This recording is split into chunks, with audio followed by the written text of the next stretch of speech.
Bonjour! Dans le cadre du cours de physique, vous allez suivre des séances de laboratoire sur le thème de l'électricité.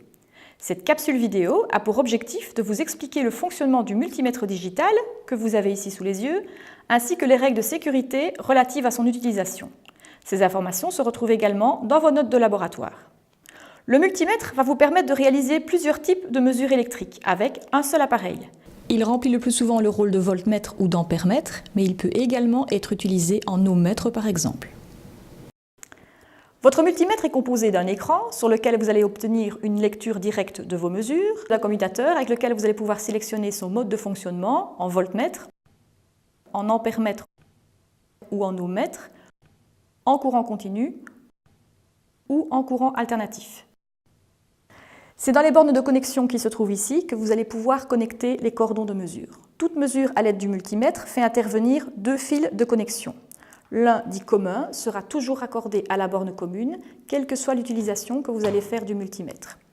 L'autre câble, appelé borne spécifique, sera connecté dans la borne volt dans le cadre d'une mesure de différence de potentiel, dans la borne ohm dans le cadre de la mesure d'une résistance, dans la borne de 10 ampères pour mesurer des intensités de courant dont la valeur est supérieure à 200 mA et dans la borne milliampères pour mesurer des intensités de courant dont la valeur est inférieure à 200 mA.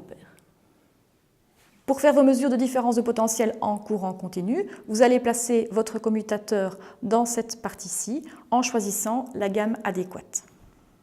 On a généralement le choix entre plusieurs gammes de valeurs. Sur ce multimètre, les mesures peuvent être réalisées entre 200 mV et 600 volts. Et lorsque on se positionne par exemple sur la gamme 20 volts, on s'attend à mesurer des différences de potentiel entre 0 et 20 volts.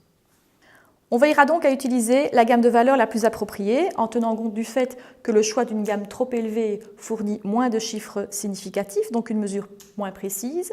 Le choix d'une gamme trop faible entraîne la saturation de l'appareil, donc la lecture devient impossible, sans parler du danger de détérioration. Par sécurité, on commencera par la gamme la plus élevée, en adaptant ensuite la position du commutateur en fonction de la mesure à réaliser.